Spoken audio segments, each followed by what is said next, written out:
صل على محمد وآل محمد.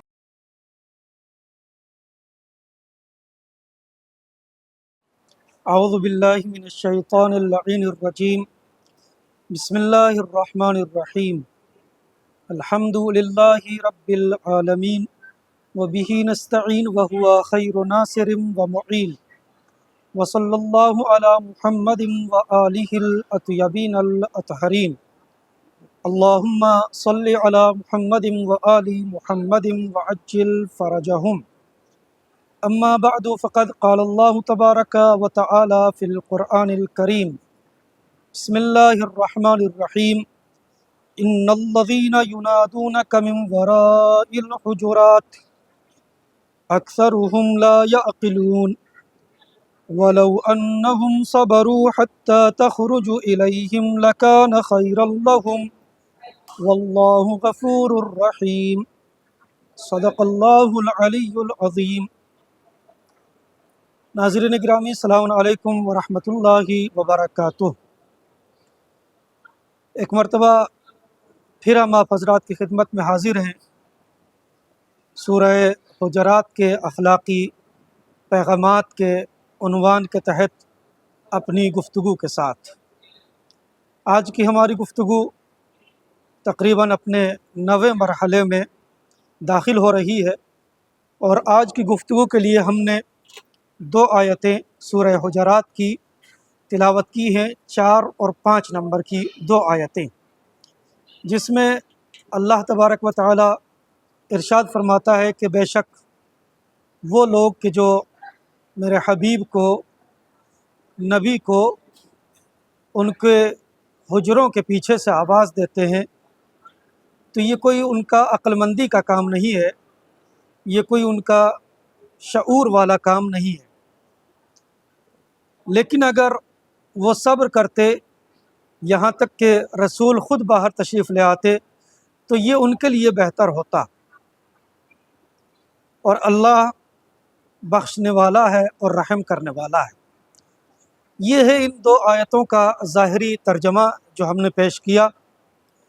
ہم نے ابتدائے سورہ حجرات کے تقریباً پہلے یا دوسرے ایپیسوڈ میں بیان کیا تھا کہ اس سورہ کا اور نام بھی ہے، اور وہ ہے سورہ ادب یا سورہ اخلاق.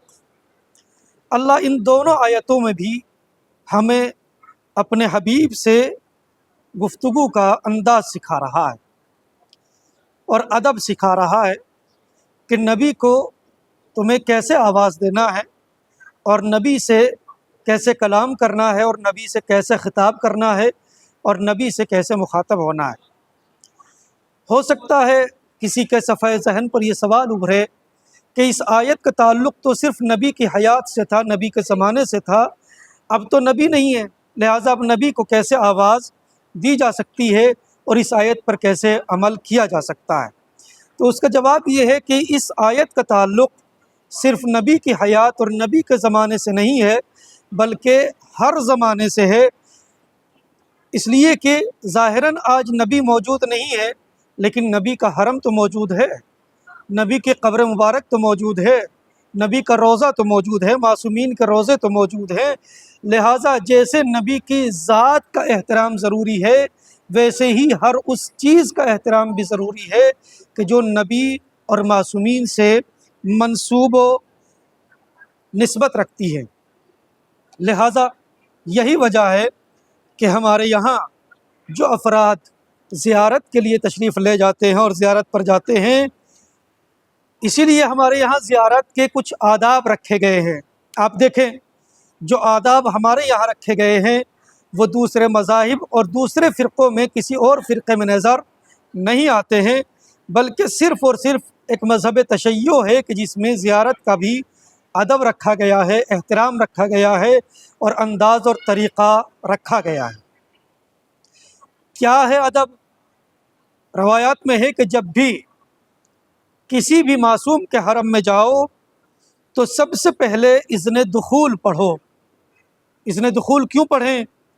اس لیے کہ جس کے پاس، جس کی زیارت کے لیے اور جس کے حرم میں تم حاضر ہو رہے ہو، تمہیں یہ یقین ہونا چاہیے کہ وہ مردہ نہیں ہے بلکہ وہ زندہ ہے، اس لیے کہ اذن دخول کا پڑھنا دلیل ہے اس بات کی کہ اجازت زندہ سے لی جاتی ہے، مردے سے اجازت نہیں لی جاتی ہے۔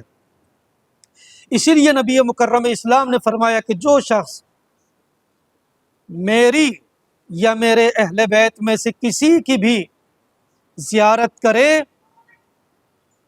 ہم میں سے دنیا سے جانے کے بعد، تو گویا ایسا ہے کہ جیسے اس نے ہماری اور ہمارے اہل بیت کی زیارت ان کی حیات میں کی ہو۔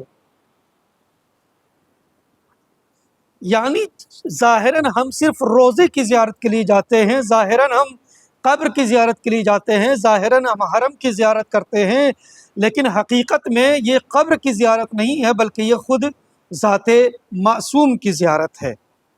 یعنی ایک ادب کا طریقہ ہے، ایک احترام کا طریقہ سکھایا گیا۔ اذن دخول یعنی کیا؟ یعنی ہم اجازت طلب کریں۔ اجازت کس سے لیں؟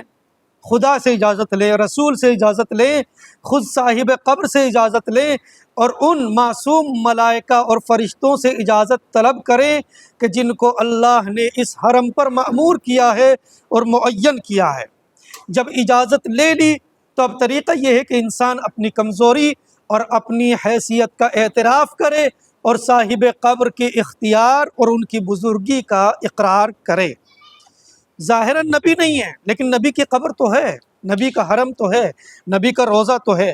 جیسے ان کی ذات کا احترام لازم ہے ایسے ہی ان سے منسوب چیزوں کا بھی احترام لازم و ضروری ہے۔ اس آیت سے متعلق چند ایک نکات ہیں۔ پہلا نکتہ اس آیت کے ذیل میں یہ ہے کہ خود ادب کیا ہے، احترام کیا چیز ہے۔ جناب ابن عباس سے روایت ہے کہ جناب ابن عباس اپنے استاد کے گھر پہ تشریف لے گئے، مگر جیسے ہی استاد کے گھر پہ پہنچے تو انہوں نے جانے کے بعد دروازے کو دق الباب نہیں کیا، دروازہ نہیں کھٹکھٹایا، نوک نہیں کیا، بلکہ استاد کے گھر کے نزدیک جا کے کھڑے ہو گئے۔ کچھ دیر گزری، استاد باہر تشریف لائے۔ جب استاد باہر تشریف لائے تو کسی گزرنے والے نے پوچھا، ابن عباس میں نے دیکھا کہ تم بہت دیر سے یہاں پر کھڑے ہوئے ہو لیکن تم نے اپنے استاد کا دروازہ نہیں کھٹکھٹایا ہے، دق الباب نہیں کیا، اس کی وجہ کیا تھی؟ جناب ابن عباس نے اسی آیت کی تلاوت فرمائی اور سوال کرنے والے سے کہا کہ بھائی یہ بتاؤ کیا تم نے قرآن نہیں پڑھا؟ اس نے کہا ابن عباس قرآن تو پڑھا ہے۔ کہا پھر تم نے سورہ حجرات کی اس آیت کی بھی تلاوت کی ہوگی، لو انہم صبروا حتی تخرج الیہم، اگر وہ صبر کرتے یہاں تک کہ خود صاحب خانہ باہر تشریف لے آتا۔ تو یعنی ایک ادب کا طریقہ بتلایا گیا ہے، ایک ادب کا انداز سکھایا گیا ہے کہ اگر کسی بزرگ ہستی کے یہاں، کسی مرتبے والے کے یہاں اس کے گھر پہ جا رہے ہو تو تھوڑا صبر کرو، صبر سے کام لو۔ ہوتا یہ ہے کہ جب ہم کسی کے یہاں جاتے ہیں تو فوراً ڈور بیل بجاتے ہیں، اور پھر جب صبر سے کام نہیں لیتے تو بیل پہ بیل بجاتے رہتے ہیں۔ ہونا کیا چاہیے؟ ایک دفعہ اگر بیل بجا دیا تو اب صبر کر لینا چاہیے، اور یہ اپنے ذہن میں خیال کرنا چاہیے کہ جس کو ہم بلانا چاہتے ہیں، جس سے ملنے کے لیے آئے ہیں، ہو سکتا ہے کہ وہ دروازہ اس لیے نہ کھول رہا ہو کہ وہ کسی کام میں مشغول ہو، مثلا لباس چینج کر رہا ہو، یا مثلا وضو کر رہا ہو، مثلا کھانا کھا رہا ہو، واش روم میں ہو، وغیرہ وغیرہ۔ تو لہٰذا کسی بھی محترم کے یہاں جائیں، کسی بھی مولانا کے یہاں جائیں، اور کسی بھی اپنے عزیز یا رشتہ دار کے یہاں جائیں تو ہمیں تھوڑا سا صبر سے کام لینا چاہیے، اس لیے کہ صبر ایک اچھی چیز ہے، اور قرآن مجید بھی یہی کہتا ہے کہ نبی کے معاملے میں اگر تم تھوڑا سا صبر سے کام لیتے تو یہ تمہارے حق میں بہتر ہوتا اور تمہارے لیے یہ اچھا ہوتا۔ لہٰذا دعا ہے بارگاہ خداوندی میں پروردگار ہمیں تعلیمات سورہ حجرات پر عمل پیرا ہونے کی توفیق عنایت فرما، اور اے پروردگار ہمیں اپنے نبی کا اور نبی کی اہل بیت کا اور ان سے منسوب چیزوں کا اس طریقے سے احترام و ادب کرنے کی توفیق عنایت فرما کہ جس طریقے سے تو چاہتا ہے، تیرا نبی چاہتا ہے، تیرے اہل بیت چاہتے ہیں۔ وآخر دعوانا ان الحمد للہ رب العالمین، والسلام علیکم ورحمۃ اللہ وبرکاتہ۔